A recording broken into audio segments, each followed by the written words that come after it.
नमस्कार दोस्तों, ओम नमः शिवाय। मैं प्रियंका पांडे। कैसे हैं आप, ये बताने के लिए कमेंट्स बॉक्स में हर हर महादेव हमेशा की तरह जरूर लिख दीजिएगा। तो दोस्तों, 2025 में जितिया जीवित पुत्रिका का व्रत कब रखा जाएगा? तो जितिया का व्रत जो है 2025 में 14 सितंबर को रखा जा रहा है, दिन रविवार को। और नहाए खाए जो इसका होगा वह 13 सितंबर को दिन शनिवार को नहाए खाए होगा। पारण जो है 15 सितंबर दिन सोमवार को इसका पारण किया जाएगा। तो देखिए, जितिया का व्रत जो है माताएं अपने पुत्र के लिए, अपने संतान की लंबी आयु, दीर्घ आयु और उनके उज्जवल भविष्य के लिए यह व्रत रखती हैं। तो यह अश्विन मास की कृष्ण पक्ष की जो है अष्टमी तिथि को जितिया का व्रत किया जाता है, जो माताएं बहनें करती हैं। तो आज मैं आपको बिल्कुल सरल विधि से और कम सामानों में कैसे जितिया का व्रत पूजा करें, तो ये मैं आपको यहाँ पर बताने वाली हूँ। तो देखिए, जितिया का व्रत जो लोग इस साल उठाना चाहते हैं नया व्रत, वो उठा सकते हैं, क्योंकि यह व्रत हर साल पितृपक्ष में ही पड़ता है। तो आप पितृपक्ष ना देखिएगा, अगर आपको व्रत उठाना है तो आप व्रत उठा सकते हैं। अगर आपकी संतान लड़की है तो भी आप व्रत उठा सकते हैं, अगर आप रहना चाहते हैं तो, क्योंकि संतान है चाहे लड़की हो या लड़का हो। तो अब बताती हूँ कि पूजा हमें करनी कैसे। देखिए, जीवित पुत्रिका के व्रत में अरियार बरियार का एक पौधा होता है जिसकी हम पूजा करते हैं।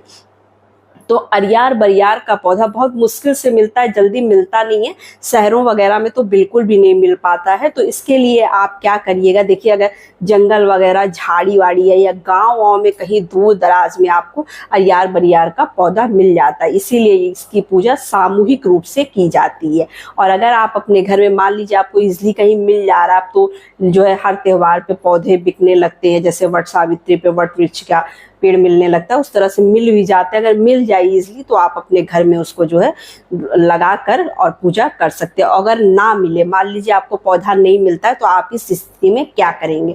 तो आप इसके लिए क्या करिएगा, तुलसी जी की पूजा कर लीजिएगा। तुलसी जी को जो है स्वरूप मानकर आप पूजा कर सकते हैं, क्योंकि तुलसी जी की पूजा की जाती है। तो आप तुलसी का पौधा रखकर उसकी पूजा कर लीजिएगा, अगर आपको अरियार बरियार का पौधा नहीं मिलता है तो। उसके बाद आपको क्या करना है, देखिए, जहां पर भी आप पूजा करने वाले, सुबह स्नान वगैरह करके साफ सफाई करके आप वहीं पर, ये पूजा देखिए खुले में किया जाता है, इसीलिए गांव वगैरह में। और शाम के टाइम प्रदोष काल में इस पूजा को किया जाता है, मतलब 6 बजे के बाद, जब प्रदोष काल शुरू होता है 6 से 7:30 के बीच में आप इस पूजा को करेंगे, क्योंकि ये शाम की पूजा होती है। तो आप वहां पर पोछा वगैरह लगा के, खुली बालकनी है या छत है, वहां पर आप पेड़ लगा के, अगर घर में आप पूजा कर रहे हैं तो पेड़ लगाकर आप पूजा कर सकते हैं, नहीं तो आप तुलसी जी का पौधा रखकर वहां पर पूजा कर सकते हैं। इसमें सबसे जरूरी क्या चीज होता है, ऐपन।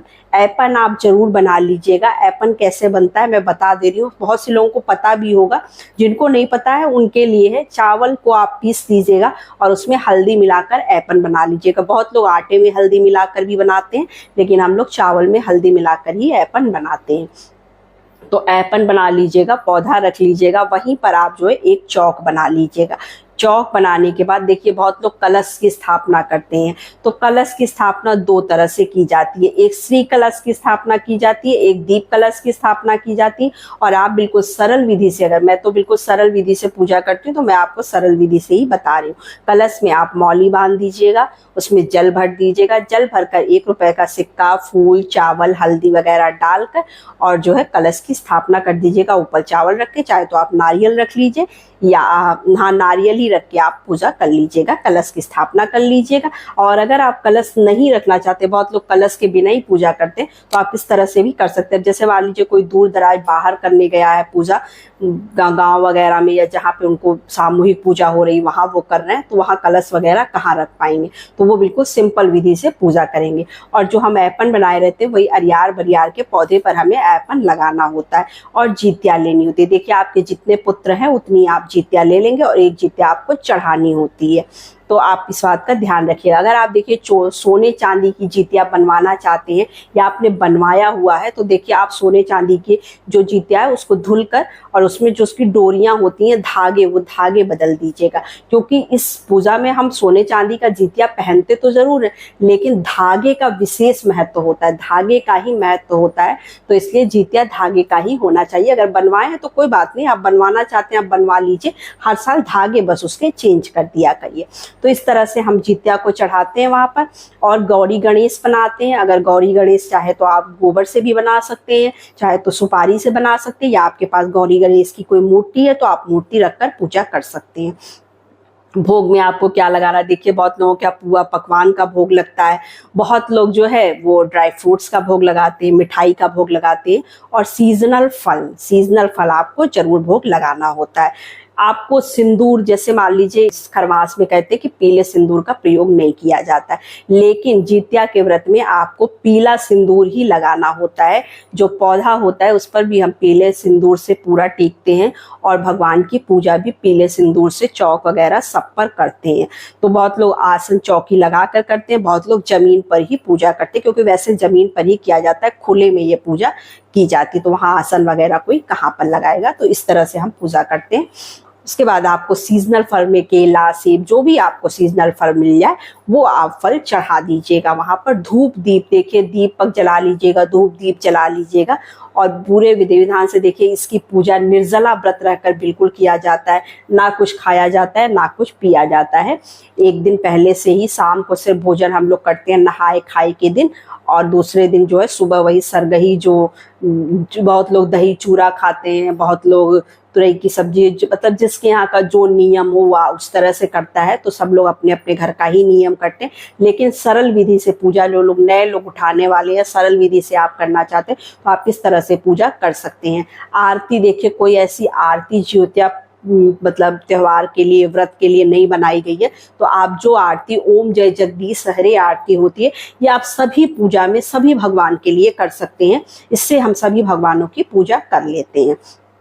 तो इस तरह से हम पूजा करते हैं। देखिए जितिया चाहे तो आप उसी दिन पहन लीजिए, और चाहे तो जो है आप दूसरे दिन उसकी भी पूजा आप जब करिएगा तो उसको भी वहीं पर रखकर पूज लीजिएगा। उसके बाद पहनाया जाता है और पहना जाता है। तो अपने आपके जितने बच्चे हों उतने पहनाए जाते हैं, मतलब 2 हैं तो 2 का आप चढ़ाइए, 1 है तो 1 का चढ़ाइए, जैसा भी आप मतलब आप अपने लिए भी बनवाएंगे और बच्चों के लिए भी बनाया जाता है, जितिया चढ़ाया जाता है। और ये जितिया जो है हम वो अरियार बरियार के पौधे को चढ़ाते हैं, एक जितिया जो है हम जीमूत वाहन भगवान को चढ़ाते हैं। तो इस तरह से इसकी पूजा की जाती है। और पारण के दिन देखिए आप जितना ही खर करके इस पूजा को मतलब पारण करते हैं, जितना ही देर में आप, अब खैर आजकल तो कोई इतना कर नहीं पाता, इतना ही कर ले बहुत है, यथाशक्ति तथा भक्ति हम हमेशा कहते हैं कि देखिए जितनी आपकी शक्ति हो उतना ही आपको पूजा पाठ करना चाहिए। तो आप जितनी आपकी शक्ति आप उस हिसाब से पूजा पाठ कर लीजिएगा। तो ये थी छोटी सी वीडियो, छोटी सी जानकारी। वीडियो अच्छी लगे तो चैनल को लाइक सब्सक्राइब जरूर करिएगा। और हाँ, ऐसे ही ज्योतिया से संबंधित जानकारी के लिए मेरे वीडियोस पर, मेरे चैनल पर बने रहिएगा। तो नमस्ते फ्रेंड्स, ओम नमः शिवाय, हर हर महादेव।